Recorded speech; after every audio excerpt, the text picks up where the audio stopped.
Good morning, everyone. Good morning. Well, I didn't expect an answer, but let's try that again. Good morning, everyone. Not used to that, but thank you. I'm Rafael Reif, I'm MIT's president, and I'm delighted to welcome you to this discussion of the ongoing work of the MIT Task Force on the Work of the Future, a topic of great importance to our whole society. And for that, I thank you for joining us, and I'm delighted to see so many of you here this morning. Although I'm opening this conversation, the credit for this interim report goes to the members of the task force. In particular, I want to thank task force co-chairs, David Oder and David Mindell, as well as Executive Director, Dr. Elizabeth Reynolds. Today's report reflects their research and their leadership, and we are fortunate to hear from each of them today. This morning's program will also feature important voices from public higher education, labor, and industry. And our moderator is one of the nation's leading reporters on economics.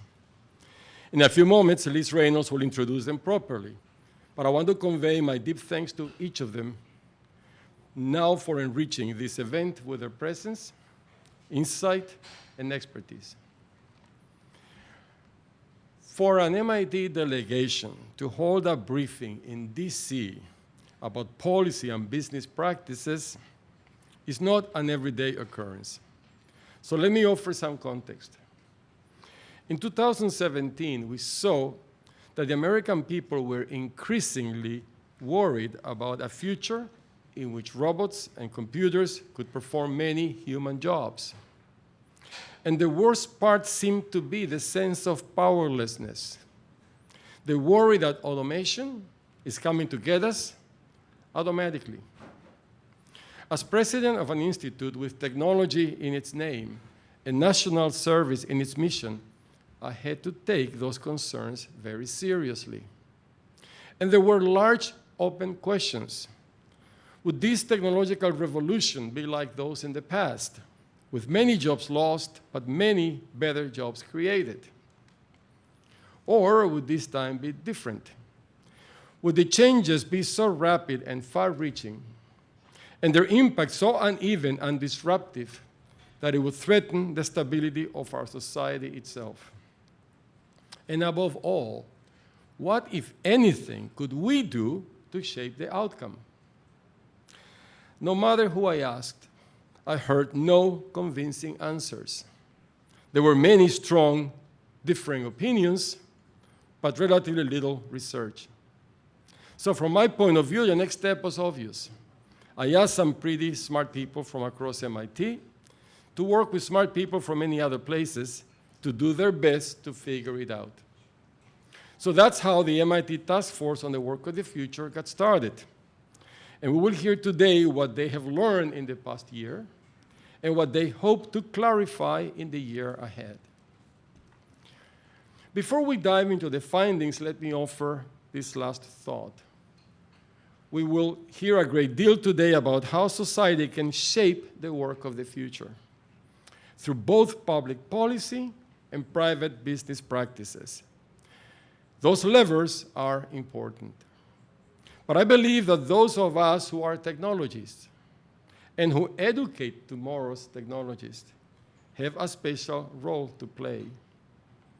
This has become especially clear as we are launching the Stephen A. Schwarzman College of Computing, which we expect to accelerate progress in fields like machine learning and artificial intelligence. In the past, many technologies that MIT has championed involve machines acting in society. By contrast, technologies like AI represent machines acting upon society. Technologies embody the values of those who make them. And this creates a special responsibility for us to embed the study of ethics, culture, and society in every aspect of the new college. It means that while we are teaching students in every field to be fluent in the use of AI strategies and tools, we must be sure that we equip tomorrow's technologies with equal fluency in the cultural values and ethical principles that should ground and govern how these tools are designed and how they are used. And it also means that we're strongly committed to helping the United States maintain its leadership in these advanced technologies. Because those nations that act now to help shape the future of AI will shape the future for us all. One thing is abundantly clear from today's report. Automation will transform our work, our lives, our society. Fortunately, the harsh societal consequences that concern us all are not inevitable. How we design tomorrow's technologies and the policies and practices we build around them will profoundly shape their impact. Government, industry, labor, and educational institutions at every level all have a vital role to play. Whether the outcome is inclusive or exclusive, fair or laissez-faire, it's up to us. It's up to all of us. In this work, those of us leading, benefiting from and educating the new leaders of this technology revolution must help lead the way. This is not someone else's problem. It's up to those of us advancing new technologies to help make certain that they do not wind up damaging the society we intend them to serve. Getting this right is among the most important and inspiring challenges of our time. And it should be a priority for everyone who hopes to enjoy the benefits of a society that's healthy and stable because it offers opportunity for all. I'm deeply grateful to the task force members for their latest findings, to advisory board members for their guidance, and to all of them together for their ongoing efforts to pave an upward path. Thank you. Thank you. It is now my pleasure to turn the morning over to the Executive Director of the Task Force, Dr. Elizabeth Ramos. Liz.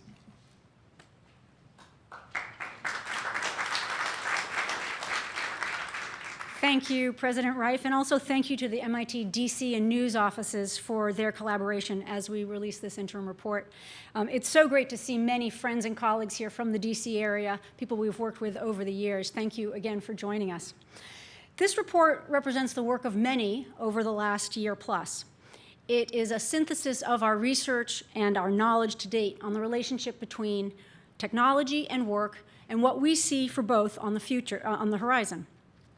As President Reif said, there is anxiety and uncertainty in society, manifested in multiple ways, despite a relatively strong labor market. These feelings are not unfounded, but grounded in reality. Technological progress, essential to growth and improving living standards, has delivered neither the productivity growth we would hope for, nor shared prosperity for all. Far from it. For those with less than a college degree, whether 2 or 4 year, which represents approximately 40% of our current labor force, there has been little rise in wages over the past several decades. The economic progress of minority workers has stalled, and less economically vibrant places are being left behind as their populations decline and grow older. Technology, of course, is not the only factor that has played a role. So too has China's rise, the weakening of institutions that support workers, and public policies that would buffer market forces. But technology has clearly played a role in exacerbating inequality. Employment polarization has increased, and the introduction of what our colleagues call so-so technologies have potentially led to the displacement of workers, but only modest productivity gains. Yet our challenge going forward is not the quantity of jobs, but the quality of jobs. Demographic forces, one of the few things that we can confidently predict going forward, will create labor scarcity, not labor abundance. Indeed, employers already cite automation as a response to today's shortage of workers. While the challenges we face are long-standing and urgent, the adoption of these new technologies, as we see it, is not occurring overnight, as popular discussions would suggest. We see robots, indeed, moving out of factories and into retail, warehousing, farming, medical services, a number of different areas. They will have many benefits, and they will certainly slowly displace a lot of relatively low-paid work. AI's broader impact on work is more uncertain. Its most successful application has been in machine learning, which differs from previous ways of automation in that it applies to high as well as low education jobs and can learn as it goes along. But today, most applications apply at the task level, automating part of an occupation, not a whole occupation. Example we often use is radiologists. These effects are unfolding slowly, and they vary across industry and firm size. Autonomous vehicles are a great lead use case. This is an area where we've seen tremendous excitement, investment, as well as anxiety. But the industry has been ratcheting back its expectations in the last few years. AVs, in fact, from our perspective, represent technology that will largely complement rather than entirely replace human drivers for many years to come, except in special settings. We argue for tempered optimism. We can create better work and broadly shared prosperity as other peer countries have done. They are not assured, but they are achievable, and technological advances make them more so. The crucial link is the institutions that mediate between technological progress and our desired labor market outcomes. That brings me to our recommendations, which fall into three broad categories. First and foremost, developing skills of the future. Of course, developing the right skills for the workforce is critical, particularly for those we deem most at risk, those who lack strong technical training or 2 to 4 year degrees. We speak first to building on what works. We have great examples of successful programs at the community college level, work-based sectoral training as well. The dissemination of these best practices and building programs to scale should be a high priority, and we will have some of our panelists speaking to this later. We also need to encourage the innovation and experimentation that we see emerging in a number of areas: online learning, new non-degree credentials, and adult learning. But we really need to evaluate rigorously across all of these areas. Finally, we speak to training for middle-skilled jobs. Even as middle-skilled jobs are declining in the aggregate, we will have significant demand in new healthcare jobs as well as traditional production and trade jobs. We underscore that the supply-side approach to this problem is not enough. If we skill them, the jobs will come. This is an inadequate response. We need to build on other policies and institutions as well. To that end, our second area of recommendation speaks to the rebalancing of incentives toward human capital investment. This first applies to tax policy. While we are very supportive of investments and incentives that speak to capital investments, we really think there's a lot more that can be done to support human capital investments and ways in which we can equate, for example, an R&D tax credit to something we might do for investments in workers. This also applies more broadly to the US practice of shareholder capitalism, where maximizing shareholder value has been the sole purpose of the corporation. We need to return to more of a stakeholder perspective, where workers and communities are important constituencies along with shareholders. We speak also to strengthening workers' voice and representation. Finally, and perhaps not surprisingly from MIT, we speak about reinvigorating investments in new technologies in both complementing workers and fostering innovation. While new technologies are often readily available to firms, their successful adoption and implementation requires organizational innovation. This often involves engaging workers in the adoption of the new technology and redesigning work itself, a complicated process. We need to encourage and incent firms to learn from best practices in these areas. We also need to reinvigorate US leadership positions in AI-related technologies through R&D investment. Other countries are surpassing or are close to surpassing the US in this dimension, particularly China. This is one area where we cannot afford to fall behind, given the range of applications of these technologies. As President Reif said, by leading in the development of them, we also help shape their trajectory toward broader goals for the country. These recommendations don't speak to all of the important areas that need to be addressed. Many of you in this room are already working on those topics. No one policy or action alone is going to set us on the right trajectory. We look forward to working with you here in DC, as well as across the nation at the regional level, to refine these ideas toward more actionable policies. In summary, we have an opportunity to bend the arc on both technological development and institutional reform, to lead to better outcomes for society at large and build a better foundation for shared prosperity in the 21st century. With that brief overview, let me now turn to our panel and ask them to take their seats. Everyone in the room should have biographies of our panelists, and we will be collecting questions for the panelists on cards that you might have received as you came in. I am going to briefly introduce the panelists as they take their seats. On my far right, David Mindell, co-chair of this effort, a professor of history of engineering and manufacturing and aeronautics and astronautics. David Otter, also co-chair, professor of economics. Juan Salgado, chancellor of City Colleges of Chicago. John Kelly, chief technology officer of IBM. Liz Schuller, secretary treasury of the AFL-CIO. So let me now hand over to our moderator, Eduardo Porter. Thank you. Hi, good morning.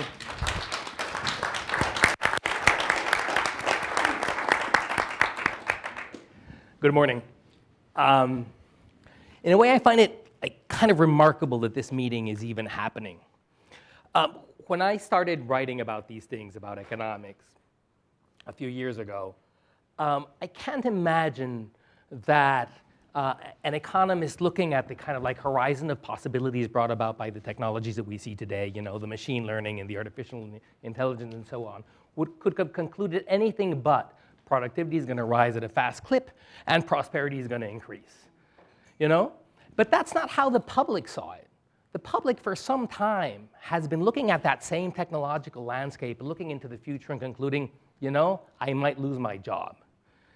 You know, what they see when they look at technology, they see skills rendered useless by the rise of the machine. They see very little hope that their wages are ever going to rise. And what's really super interesting, and I think that's what I find remarkable about this meeting, is that this polarized reading of the landscape is kind of converging. And the way it's converging is that it's the experts that seem to be moving more in the direction of ordinary people's view of what's going on. And maybe the best way to put it is that, you know, the economists seem to have come to acknowledge that prosperity on average is not really the most relevant measure of a society's well-being. You know, that how that prosperity is distributed is perhaps even more important than how fast it grows at the mean. And I think that this panel is a product of this kind of awareness, you know? How can we say we've solved the economic problem, to steal a term from John Maynard Keynes, when it remains so really unsolved for so many of us, you know? So as I understand it, the purpose of this task force is kind of help us identify some of the tools that might help spread this prosperity more broadly and more equitably. And of course, it's not a coincidence that they focus on work. The labor market is the most powerful technology that we know to convert our endowments, our brain, our brawn, into the stuff that we need to live, you know, like food and housing and healthcare and so forth. And so today we're going to hear about some early ideas, because this is just the beginning of a process, about how the market for work might be improved to spread prosperity more broadly in a way that benefits us all.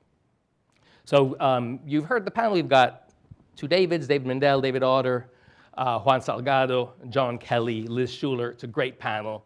And I'd like to start with David Otter raising a point that we just heard a moment ago from Liz, is in a way it's kind of a strange moment to be worrying about the future of work. The labor market, you know, from certain perspectives looks fine. We're, you know, at full employment by standard definitions. Wages have been rising at the fastest clip since the second half of the 90s, since the, you know, first dot-com boom. So why worry now?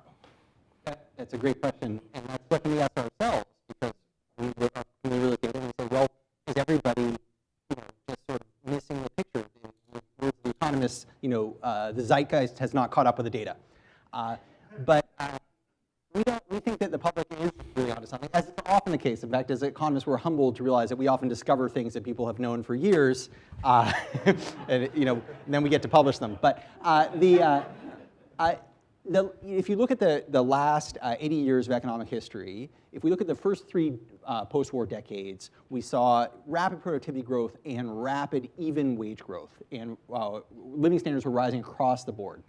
If we look at the period from kind of 1975 forward, productivity growth has been slower, for sure, but the main difference between these two periods is the distribution of that productivity growth across individuals. The, you know, aggregate GDP per worker has risen about 70%. The median earnings of a US worker has risen about 12% in that time. And so this disconnect between productivity growth and the experience of the typical worker, not the average worker, the average has largely kept pace with productivity growth at least until 2000. And so people are right to be concerned, not because the technology won't yield innovations, benefits, things that will raise incomes, but whether people will be beneficial stakeholders in that process, or whether they will be displaced without being on the winning end of that. And we think there's an opportunity as well as a challenge, because looking back at the last 40 years of history, we see we could have done better. Some countries did better. All of them faced the same headwinds. None of them did as well as they did in the immediate post-war period. But there's many things working in our favor. One of them is, in fact, demographics. We are entering a period of labor scarcity. Our workforce is aging. The growth rate has slowed. Educational attainment is rising rapidly, which augurs well for productivity. It also means there are going to be fewer people available who want to do trades, construction, service work, and so employers are going to have to work harder to attract those people. But we need to invest in the skills and the institutions that translate those opportunities into a well-functioning labor market. And we strongly believe that a well-functioning labor market is the foundation of a healthy middle class and a well-functioning economy and political economy. And so we are focused on improving work, not on redistributing income, but on making work for as many people as possible. Thanks, David. So I'll hand it over to the other David, David Mindell. Hi. Again, keeping to this theme of why worry now, I'd like you, if you could talk to us a little bit about what's different about this technological revolution. Because we've had them in the past, and we've always been worried, and the worry has mostly proven unfounded. The jobs have been generated at fairly high wages, so the people who lost jobs find new ones. But what's different now? So, obviously the notion of artificial intelligence, it has a kind of human ring. It helps us redefine what's human. Previously, technologies very often were mechanical, or we often talk about mechanization in the 19th century, affected the human body and replaced things that people were doing with their body. And the sense is, and certainly the public discourse is around intelligence as coming for our brains, which also means, by the way, white-collar work as well as blue-collar work. It's technology that can learn, that can draw experiences from the world and bring it in. And it draws on age-old fears going back to the golem or Frankenstein about our creations getting out of control and becoming better than we are at certain things. And those elements are all present. I mean, one of the paradigms we started with in the task force was a billboard that Liz drives by on the Mass Pike every day going to work that says, "The robots can't take your job if you're retired." And it's an advertisement for a retirement a pension fund company. But that's a pretty good encapsulation of the kind of public feeling. And there is this sense that the robots are coming.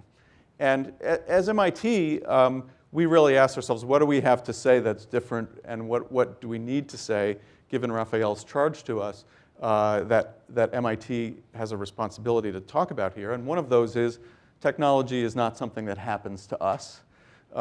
Technology is a human product. It's something that people create. Many of those people are MIT graduates, but many of them are also shop floor workers who are innovating in processes and innovating in things. And it's not always how people see that technology. So the future is not automatic. It will not take shape as it comes to us.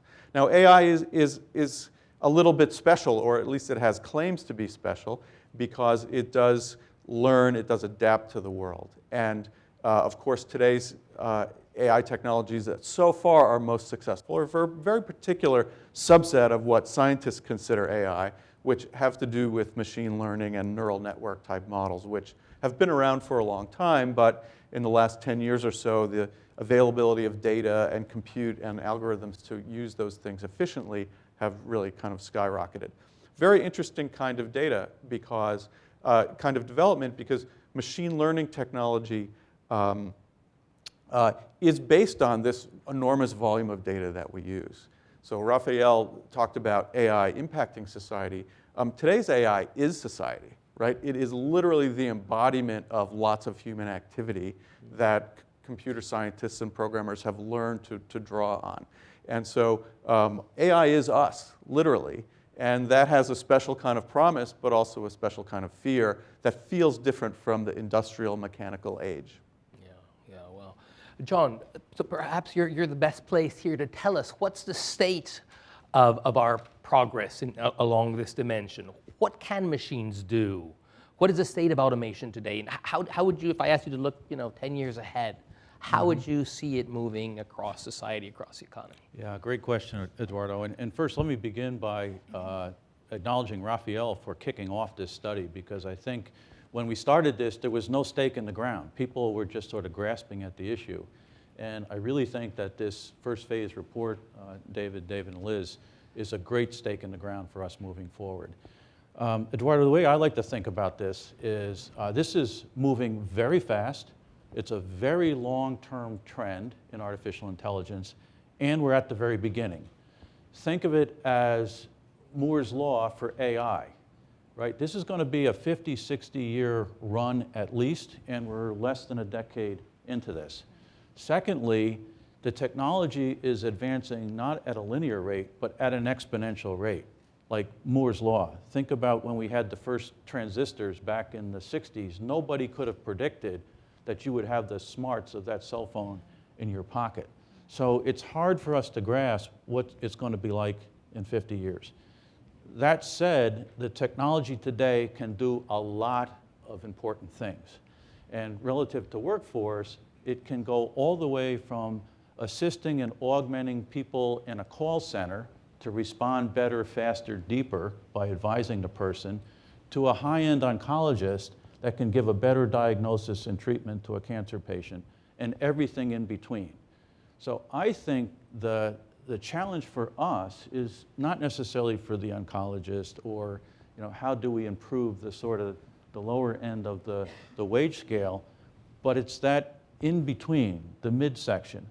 Because we believe, and I think we know now, that AI and machine learning, yes, it may eliminate a few jobs, but by and large, it's going to impact every single job in the workforce. Every job is going to be impacted. So the challenge is, how do we and where do we insert that AI technology into the job market, and how do we do it? We have found, working across all industries, from healthcare to financial services to retail, that the technology needs to be fit into the process. There's a section in there on socio-technology. Well, why sometimes when we put technology in, it may improve productivity, but it doesn't improve the overall solution and value. And what we're finding with AI is it's that kind of thing. You can't just, like a computer, just can't throw it in, plug it in, turn it on, and it works. You've got to adapt the technology for the process. And if you don't change the process of humans or the business, and all you do is automate something which is lousy, you're going to get a lousy result. So we have learned it will impact every job. It's advancing very, very fast. It's already everywhere. It is society, because it's no more than a reflection of the data that we're creating as a society. So the challenge for us, as the study shows, is how do we advance the technology, but how do we intelligently insert it into the workforce, and how do we bring the workforce along such that this thing doesn't continue to bifurcate? Yeah, the way I sort of see it is like technology is going to happen. It's going to continue no matter what we do. It's going to progress. And so the way to think about what you guys are doing is what are we going to do about it? Given technology, how do we do this? What are the institutional guardrails that we put in place to ensure that that it is steered in a pro-social way, as it work together to make sure that happens. And so I'd like to turn it to Juan at this point, because when education is always the first thing that comes up when in conversations about how to mitigate inequality, adapt to technological change, adapt to economic shocks. education is always, perhaps the first word out of policymakers' mouths. But people mean lots of different things when they say that. Some people will talk about, well, we need universal college education, universal bachelor's degrees, which in my view is kind of like science fiction. But where we hear, well, we need to start with early child education, 0 to 3, perpetual education, training. So I'd love to hear from you, what's the role for education here? What are the levers that you see are most promising to be pulled? The box to check is the all of the above box, okay? Because it really does work as a system. But I'll just speak from my vantage point of working with 77,000 students in the city colleges of Chicago that come from the broad diversity that represents our city. And we are in many respects, ground zero for this opportunity and challenge, right? I mean, our students are workers. They are low-wage workers. 54% of them have had food insecurity in the last 30 days. 15% are homeless. They deal with a set of life circumstances, and yet they persist, and yet they're engaged, and yet they have a career interest in mind that is broad. Everything from transfer to a 4-year university, to getting a middle-skill job, to getting a certificate so they can get out in the marketplace right away. And so, really our overarching challenge is to make sure that we're working in partnership with industry. One of the things that we've done at City Colleges of Chicago is to transform our system. If you looked at us 7, 8 years ago, what you would see is an institution that did nothing but transfer to 4-year institutions and trades. And now we're doing a little mix of the both. And we created something called Centers of Excellence. We've asked each of our colleges to focus in on a growing area of the economy, to work with the top employers in that area, to build new innovative facilities, a new advanced manufacturing and engineering center, a new transportation, distribution, and logistics center, a whole new medical facility with simulators, with the top-end technologies, so that our students are prepared for the transformations that are actually occurring in the economy, because we're hearing about those transformations at the early stages of those changes in the economy. And so what we are really positioning ourselves to do is to make sure that we as an institution can adapt and evolve. And I will say, one of the things that we need to examine as a society is, the degree to which we are equitably putting resources into institutions like ours. Community colleges are the least supported institutions of higher education in society, and yet they worked with the very students that need the most assistance. And so looking at issues of equity are going to be critical to ensuring, that we actually achieve the dual objective of productivity, economic growth, but also, a society that we can all be proud of. Yeah, thanks. Yeah, sure, please, John. A data point on that, I totally agree with Juan. We have a program called PTech, or Pathways to Technology, in 200 some odd schools.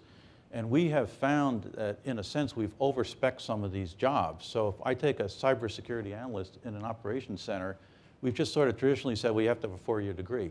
Not true. If we take a 2-year degree person and we give them AI tools, they can do the job as good or better than a 4-year person. So we can on-ramp from the 2-year schools, and then if we give them AI-enabled tools, they can hit the ground running and often surpass people with 4 or higher level degrees. And we are partnering with you in We Chicago. are, We yes. have a PTech school. Okay. It works. It works at scale. Liz, you and I were talking a moment ago before the session started about how interesting it is that unions are now kind of like in everybody's brief. Again, when I started writing about this, people were thinking about, well, what's the role of unions in the economy? How can they help workers? And you get this meh, yeah, they're there. They represent 7% of private sector workers, a little less than that. So, they're not extremely relevant. But now, now they're clearly back. At every meeting that I am like this, or every study group I am about work and what to do about inequality, unions are back in the conversation. And still, and they're clearly in this report, they're an important part of, when thinking about what are the institutional changes that are needed. Well, one of them is like find some way of increasing worker voice. And still, there is that fact that unions represent only 7% of the private sector workforce. So how do we increase worker voice, given the difficulty of organizing that workers still face?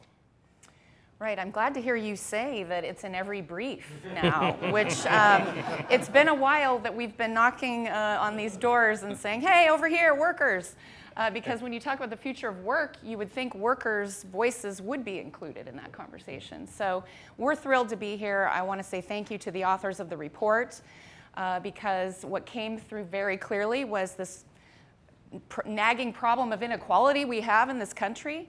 And we share that concern in the labor movement, as well as the potential for innovation and how workers can actually contribute to those conversations and be in the workplace and say, hey, wait a second, if you're going to implement this technology, we can tell you how to do it.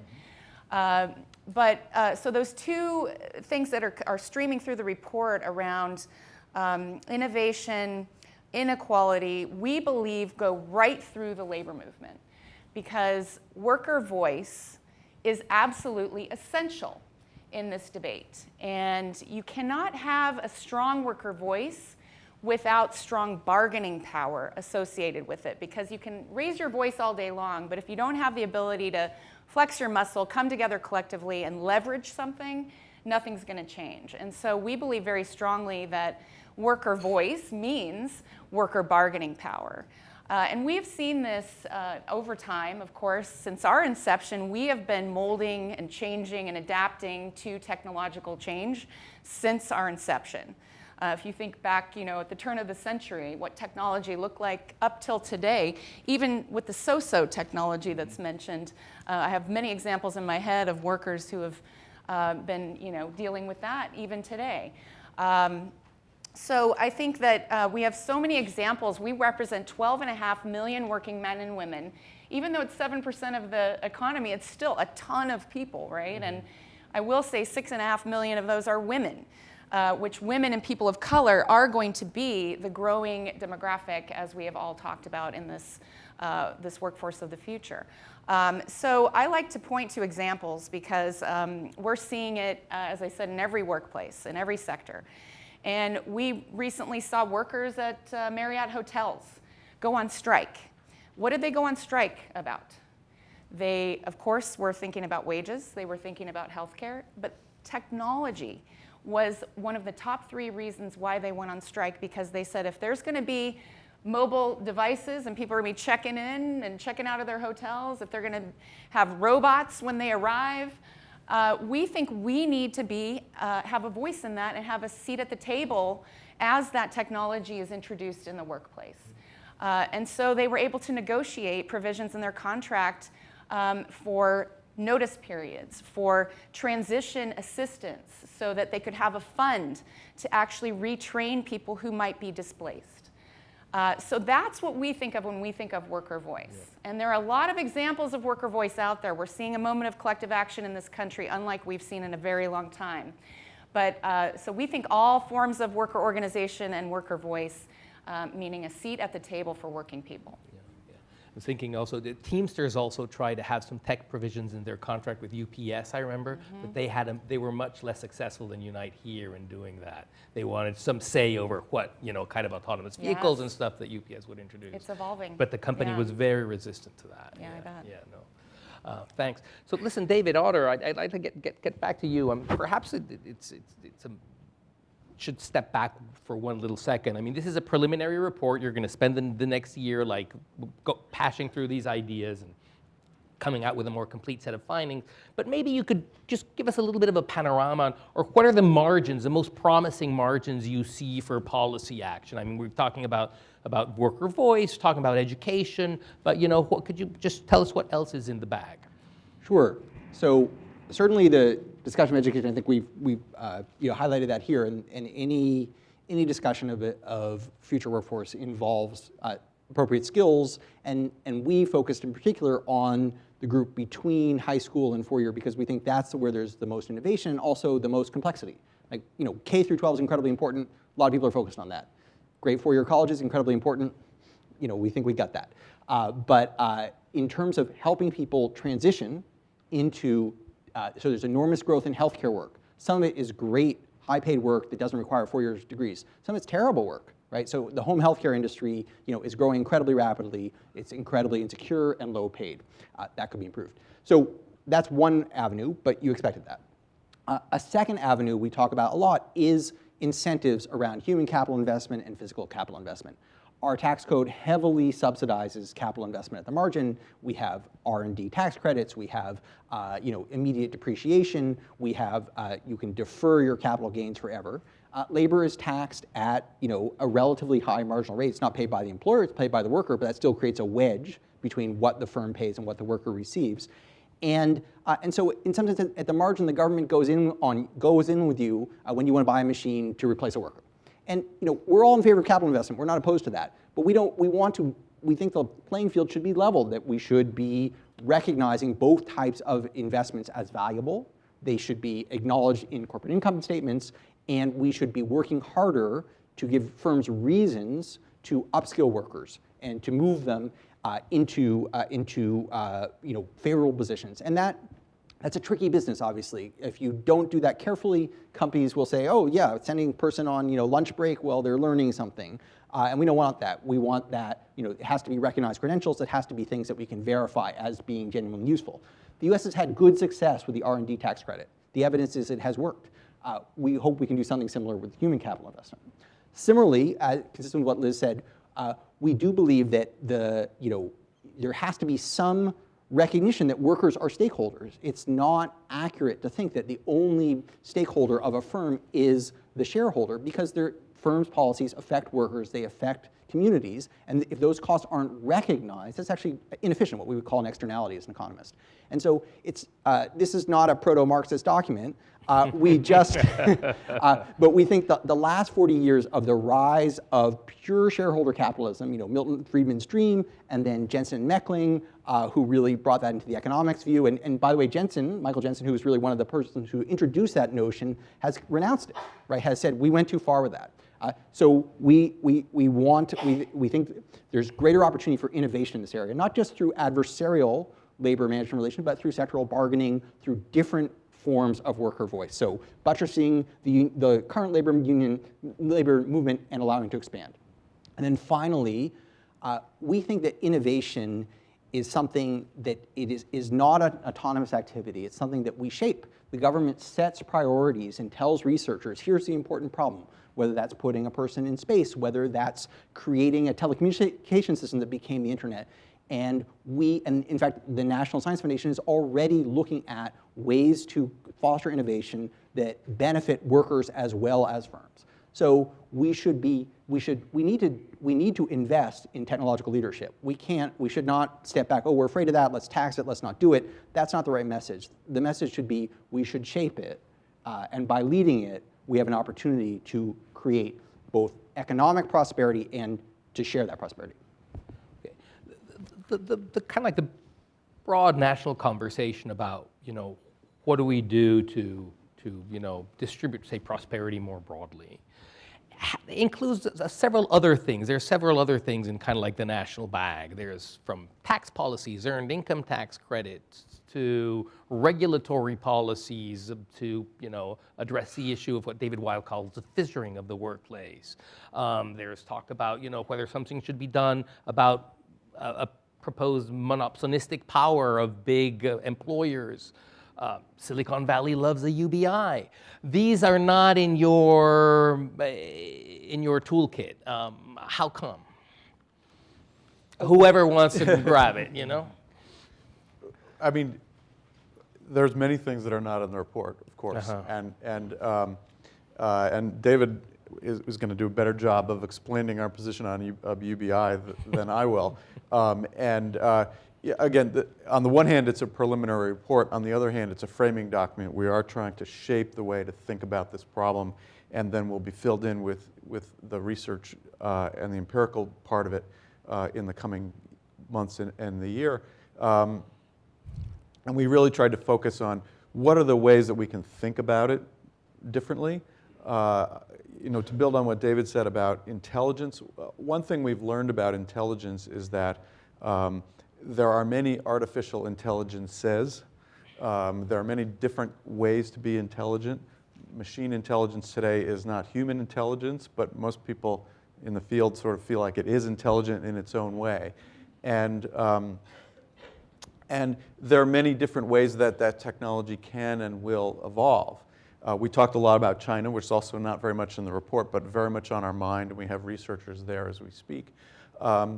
And you know, and it's a good example of, yes, China leads in AI in some ways, but it's also a kind of state surveillance AI, and it's oriented toward a particular set of purposes.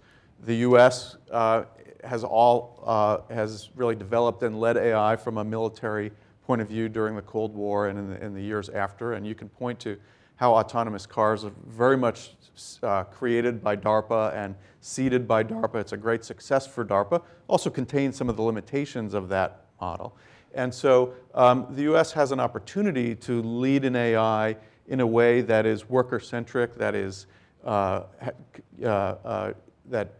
embodies all these different values and ethics that we're talking about here. That will be a different kind of AI, one that we feel is extremely important economically, nationally, and otherwise. And that's really the focus we've been on. And then how that pervades into policies in different ways is partly our work in the coming year, but it's also partly work that we want to leave to others, because we lay out a series of principles and framing, and how that develops into specific policies is a boundary that we draw around our purview. Sure.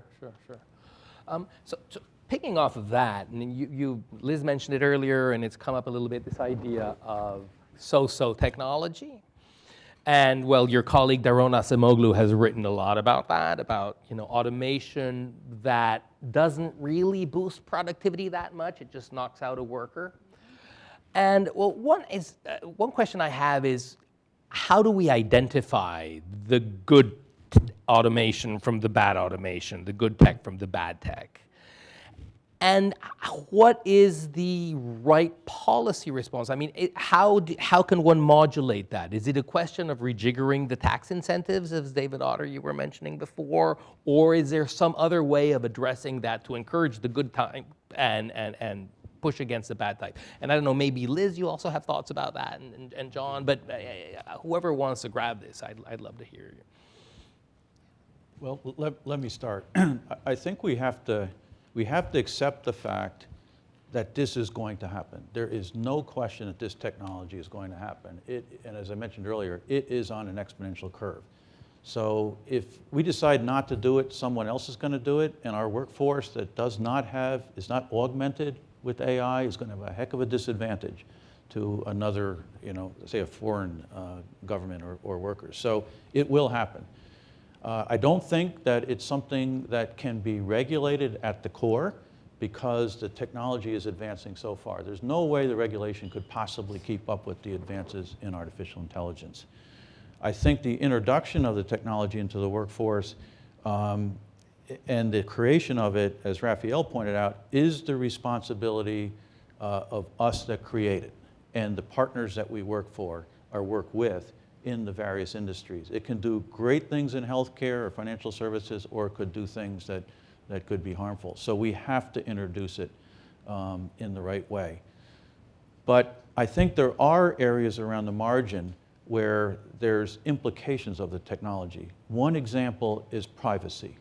And I know the Business Roundtable is taking, the members are taking a pretty strong position on consumer privacy as an example, because artificial intelligence can be used to mine and look at your privacy and all of your data and understand ways we can't see. So I don't think, Eduardo, the core technology is something that needs to be stopped or regulated. We need to drive and innovate as fast as we can because our competitors are doing the same. And in the field of AI, there will be no second. There will be no second, because when you're first, you have such an advantage over the second. So we need to watch the implications of the technology in areas like privacy and make sure that we work collaboratively with the government to not violate things that are important to humans beyond the core technology. And I will echo that, but the labor movement is not anti-technology. We are very much, coming to grips, obviously, that technology is coming. It's already here. But we definitely need the guardrails, as you said. And who are we doing this for, right? We want this to benefit everyone. And so if we don't make the right policy choices now, then we're going to be in a whole heap of trouble. I was just in Welch, West Virginia yesterday, and I saw what happened to that community when obviously the coal industry has picked up and moved away. People are devastated. The community is crumbling. They're just now trying to get teachers to come back and educate the kids that are left there. And so we don't want that to happen again, right? So we have the ability to shape that right now. And I will say, I wanted to respond to something David said about buttressing a worker voice. We believe that the inequality we're seeing today is as a result of the decline in unions. And there's actually a Princeton study that came out a year or two ago that links the rise in inequality with the decline of unions. And until we're able to actually change the laws in this country to make it easier to form a union, we're going to continue to see inequality widen. And it takes an act of heroism to form a union these days with the way the law suppresses it. People get fired. I was just talking to you about digital journalists who've organized their newsrooms. And what do the employers do when people step forward and exercise their voice? Fire them, shut it down. So until we pass things like the PRO Act in Congress and unleash the ability for people to form unions, no matter what sector it is, it could look different and more modern or in a different approach, but we need to have that collective power to balance the scales of what we're seeing in terms of this consolidation. Sure. David? Just add in sort of synthesizing these points. You said, well, what do we do about social technologies? And the answer is obviously we can't regulate them. And then Liz said, well, but we, worker voice is relevant. And let me say that this all comes back to incentives, right? So one of our board members, runs a large German manufacturing company. And we spoke with that board member and said, well, what are you doing about robotics and automation? And that person said, well, look, we just reducing headcounts, that's really not an option for us. We don't get to do that. That's not an arrangement. If we want to reduce a headcount, we got to retrain the person. So all of our investments, we believe robotics are key to our productivity. We're an expensive country. We're a manufacturing country. We need to be really good. But our investments are things that make workers more productive. We're not just trying to make them redundant. We're trying to complement them. And when we make an investment that causes displacement, we're going to be doing reskilling. So they're so the incentives matter, right? It doesn't make sense to introduce a technology that's 1% more productive and displaces 1,000 workers. That's too costly. So we can't regulate the type of technology, and it's not purely a matter of guardrails. It's incentives to think about what are the costs and benefits of these actions. And you could argue that the German system in which there is more worker voice, where workers are on boards and where there is sectoral bargaining, gives employers an incentive to think about the external costs of displacement, and that affects their innovation decisions. It affects the way they want to use the technology. Okay, thank you. Juan, I wanted to turn to you now, and I was just thinking, well, we're just talking about workers being displaced, and I wondered if we could just look at that particular moment in the life of a worker, of a person. So when one hears of education, it's a question of something that goes down the generations. If you start young, you might be fixing the labor market, 25 years from now. But there's a very specific question about what happens to this large cohort of workers who are now, say, in their 40s and 50s. And when you think about education, you think of them, I expect there's some kind of specific hurdles. These are folks who have had one job for most of their lives. They kind of came of age, again, in the 20th century technological landscape. And is there a particular challenge in increasing their level, their skill set, in changing their skill set so that they can take advantage of this new economy? Well, I like to think about is what happens with that same worker years earlier. I mean, we've really got to be in the mindset that we're in continuous learning, that our job security in many respects is our ability to keep up with the skills and demands of the marketplace on a regular basis, right? And so, shame on us if we are not doing the things as a society to ensure that those workers in their early 20s don't get, into their 40s and are stuck with only one set of skills, but have a multiplicity of skills from which to draw from should the environment around them change. And so I look at those situations because I see them as, in many respects, catastrophic. I mean, that person, that stability that came to that family, it's not just these are folks with children. These are homes that they've invested in. You are tearing apart the very fabric of a community, person by person. And the education system has to be more than education in those moments, okay?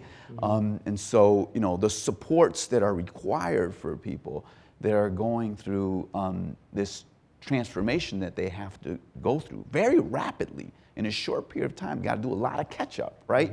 And we seem to think with a sort of low touch type of retraining, we can get them there right away. It just doesn't really work. The frustration, they end up in much lesser occupations that don't really provide, and the burden gets left on the next generation to make up for what their parents can no longer do. And so I think we've got to get smarter about this and be thinking about every worker that we have today as an asset and invest in every worker that we have today so that they are building upon a base of knowledge and have the ability to adapt to changing circumstances. I think that goes back to incentives, right? And what is going on in companies and why, in fact, their budgets for actually, worker development and employee development, often are the first to get looked at, when they're making reductions in their overall allocation of resources. We've got to figure out ways to bump that up and use our resources like our colleges more readily. I mean, you run into the problem that firms are not going to want to provide their workers with a lot of general skills that might be used by the firm next door, right? Because that's a problem of, investing something and then losing the asset, which is mentioned often. By the way, I forgot to mention earlier on, I was remiss, we're going to move into a question and answer, a Q&A moment in a few minutes. But I think you all have cards where you were going to write your questions, and somebody's going to come and collect them, and then I'll read them up here. But it's a few minutes away still, just to remind you. And I wanted to move to you, John. I mean, I think one thing that sort of come up is, well, what's the responsibility of the corporation here? And we heard from the Business Roundtable not just a few days ago about this thing about now they're no longer going to focus just on shareholder value, but they're going to think of the interests of the broader set of stakeholders. I mean, I got to say that I'm a little Milton Friedman-esque on this, but say I could be wrong.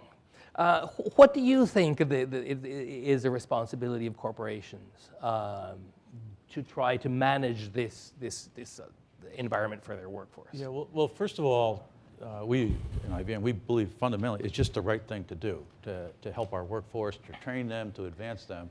But also the economics are plain and simple. It costs a lot more to replace somebody than to re-educate, retrain, or provide the tools. So we talked a lot about the education, and that's where people normally go when they think about, well, let's enable or improve a worker's ability to do a new job. I keep coming back to provide them the AI tools. A great example of this that we've used and other companies are starting to do is in the area of cybersecurity. So there's no place where a field is changing more quickly than in the cyber threat, cyber defense field. So envision a cybersecurity operations center where you're getting thousands of feeds of malware, malicious intent, networks going down, server problems. It used to be that it took very highly skilled people to sit there and look through that and say, okay, I can trace that network, I know where that threat's coming from, I've seen that before. We have found that we can take either apprentices that we've trained or two-year degree people, enable them with an AI tool that has already pre-analyzed that threat data coming in and says to that person, don't look at those 1,000 threats, look at these 3 things, and oh, by the way, I have found those 3 things someplace else.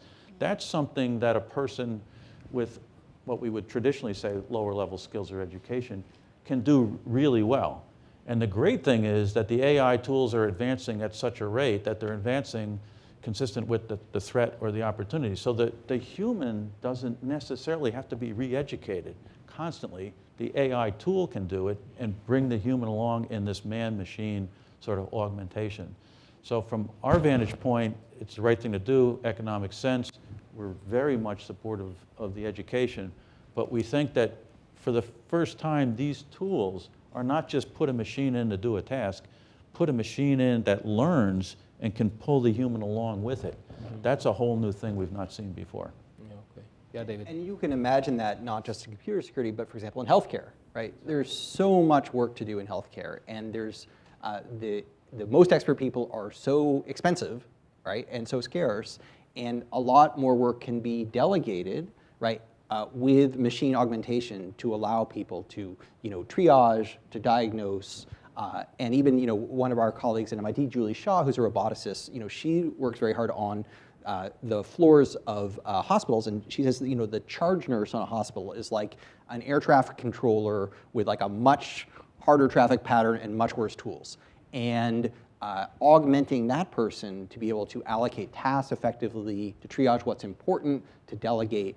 And so there's enormous amounts of work to do where there is effectively scarcity, congestion, expense, and coordination, and more judgmental tasks can be augmented, delegated, and there can be a virtuous interaction between people and machines. So computer security is obviously a cool example, not as big as healthcare in terms of employment going forward, I hope.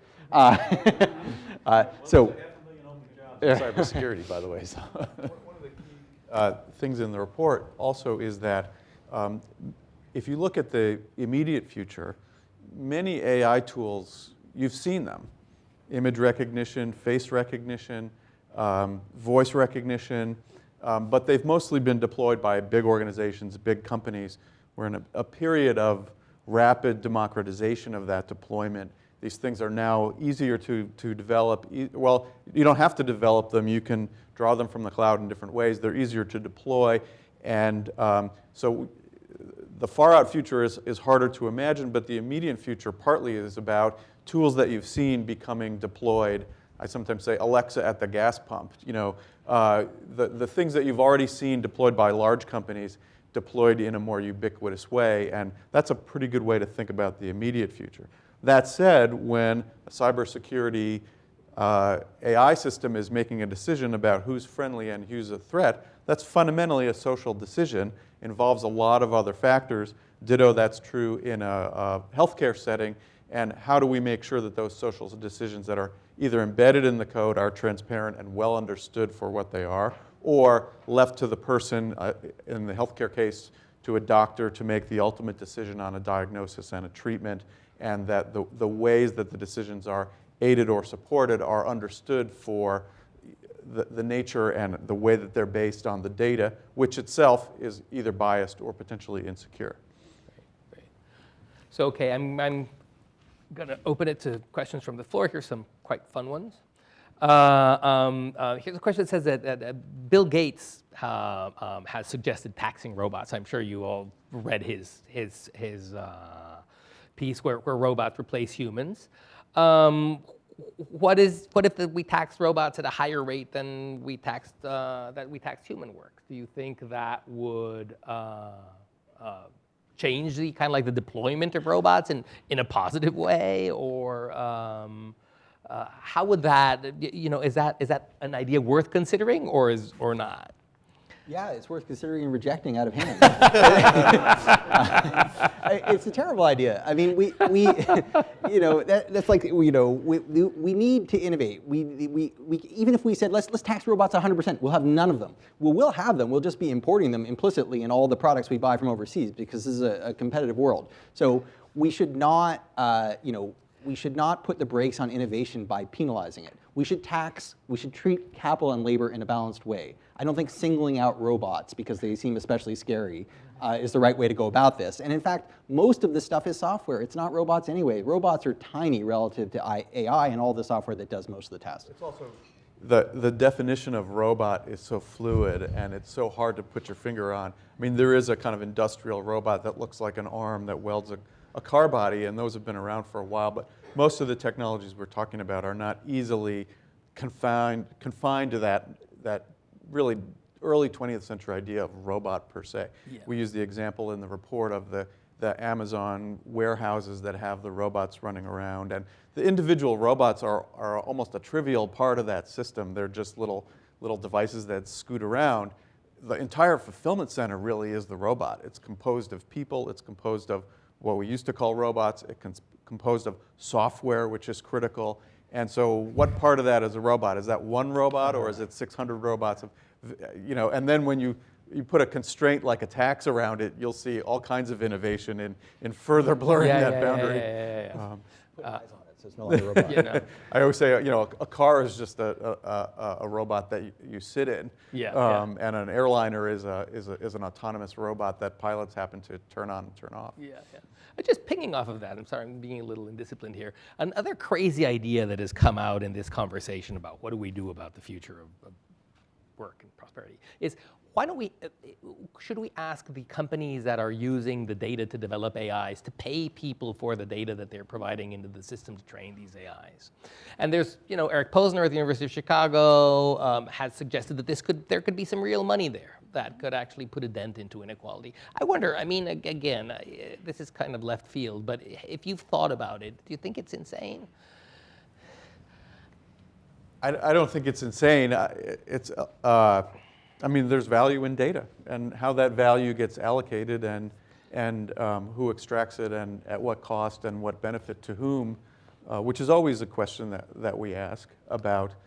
You know, you go back to the question of so-so technology. It's really so-so for whom, and beneficial for whom.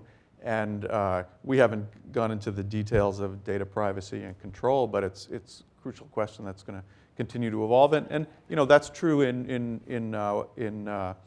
workplaces. I've done a lot of work on cockpit automations in airlines. I work in Europe because I'm not able to do it in the US, because as a researcher you cannot observe a US airline cockpit for security reasons. Okay. Interestingly, in Europe, every airliner collects oodles of data about. And in the countries I've worked in, that data is the personal private property of the pilots. They don't physically possess it, and the airlines are enabled to aggregate it, and then they have to destroy it after 6 months. But the pilots own the data, and they can access it or not. And that, you know, those models are out there.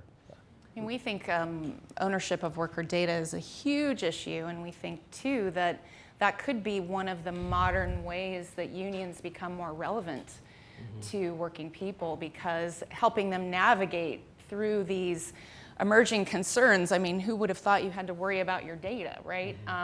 So to have some place to go like a union where you can actually figure out how to monetize it, maybe draft a contract, you know, and that, I use that as one example, but training and education was another area where helping workers ladder up and advance their skills to, you know, move into the emerging jobs that they might not be qualified for is another center of gravity where we need a place, an independent place that's scalable and sustainable. Like a union, we think can be very valuable and relevant for the future. Can I just say, Go because I'm burning on this thing, is I think what we need is a North Star that defines the kind of society we want to be and look like with these technologies incorporated. And I'm not sure that we have that North Star in order to guide the policy well enough. I would just, it may not be a perfect North Star, but we've attempted to place one because we deal with this all the time. First, let me just remind everybody that data is the fuel for AI. There would be no artificial intelligence without the data for it to train on. But we have, at least in IBM, taken a very firm North Star, which says your data is your property, whether you're an individual or a corporation. We will not use your data, even if we're processing it, without your approval. And then we go further and say, if we use AI in any of our solutions, we will tell you we're using AI, and we will tell you exactly how it was trained. So in healthcare, you will know if the doctor is using artificial intelligence and exactly where that was trained. That oncology solution was trained at Memorial Sloan Kettering, period. So we believe in transparency and clear ownership of the data. And I think if you sort of start with that, as may not be a North Star, but it points in the right direction, a lot of your decisions become pretty easy. Yeah. So here's another question: is what policies should local governments take in light of these? Is there a role for local policy making that will change some of that could really affect outcomes here that you've thought of? I mean, I think that one thing that we all are sensitized to and really is not as fully represented in this report as it will be in the subsequent one is how much these things, the impacts differ across locations, and how much prosperity in the United States has become very concentrated in a bunch of superstar cities, and that's where wages are rising and opportunities are abundant, and then there are many places that are sort of not participating in the same way. In fact, we can see, of course, the areas that were in heavy manufacturing, in labor-intensive manufacturing, in energy activities. So yes, I think the solutions, it's easy to talk in the abstract, but many of the solutions have to be local. I mean, we think the community colleges, of course, are the institution that's most reactive, most responsive in terms of trying to deal with these skill mismatches and identify new opportunities. And so one thing we want to be able to highlight in our future report is what are some models that we should be looking at. There's so much heterogeneity and experimentation in our community college sector, which is admirable, one of the strengths of the U.S., but then trying to kind of filter that and say what should people be emulating. Similarly, and this is something that the White House has worked a lot on, is apprenticeships and sector-based training and trying to foster opportunities that produce not just jobs, but good careers for people without four-year degrees. And again, that has to be very localized. It has to be directed at what are the opportunities there. And then I think some of it is trying to bring, I think there's evidence that actually, broadband access, which in fact the Department of Agriculture works on a lot, community broadband, makes a difference to communities' ability to take advantage. And hopefully over time, we've talked a lot about the death of distance, but in fact, agglomeration has become more important, being close in proximity. We hope over time that will attenuate. That in fact, there'll be more spread out opportunities through high-speed communications as well. Yeah. So I'd like that, and the last question perhaps I find really interesting, because this is a theme that has been percolating through this whole conversation, is what can we learn from other experiences, from the experiences of other countries? And this is something that I could level at you, Liz. What can we learn about unionization models elsewhere, other means of acquiring worker voice? But I think all of you, and Juan, you mentioned this idea of a North Star here. Is there anything in the experience that we can see out there that would help us, find these new models and these new ways of doing things? Well, I think we can if we work very closely with our union counterparts globally so that we can learn from the best practices, and we keep coming back to, of course, the fact that most developed nations have a social safety net. So that people aren't struggling to figure out how to get health care and, retire with dignity, and then now throw technology on top of it, right? So that we need to figure out as a country how we're going to invest and have that North Star of sustainability and people thriving and prospering. And so, yes, we have a lot to learn from others. Of course, around privacy, we know overseas they've done a good job of at least opening the door to that conversation. But once again, I hate to be a one-note Janet here, but basically, until we remedy the inability for workers to really come together in a formal way and exercise their rights and their voice and their power in a model that is sustainable and at scale, we're going to continue to find ourselves, we think, in a world of hurt. But we want I want folks to know that the labor movement is looking forward. We are looking in a modern direction. We want to reinvent really what it means to be in a union. Looking at game developers, for example, video game developers who are global. Their work is fluid, and they're trying to figure out how to find their voice and their power and not be exploited when they're developing these games. Perhaps a union, a modern union that can give them the leverage that they need to find their security is exactly what would be remedied. David. One example we should look to as a kind of a crystal ball for our future is contemporary Japan, which has very low fertility, rapidly aging society, and very low levels of immigration. And you can see the enormous pressure that creates, both in terms of labor scarcity, pressure for automation, but also really challenging to adapting and meeting the care needs and the service needs. And we're not in quite the demographic crunch. We will not be in quite the demographic crunch that Japan is now, but we can foresee what pressures that's going to create and how we could respond better. One of the forces that's causing slow labor force growth in the United States and contributing to the rapid aging is our declining immigration rates. And I think we're going to feel that very acutely. Japan has had trouble mustering the capacity to deal successfully with immigration, but the United States has been the most successful of any country in doing this, and I think we should be cognizant of how much that has benefited us over time. Well, thank you guys. Thank you very much for the panel. Let's give them a hand, perhaps.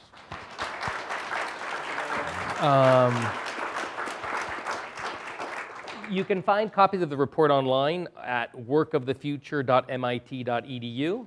I hope you enjoyed the morning. Thanks a lot for coming.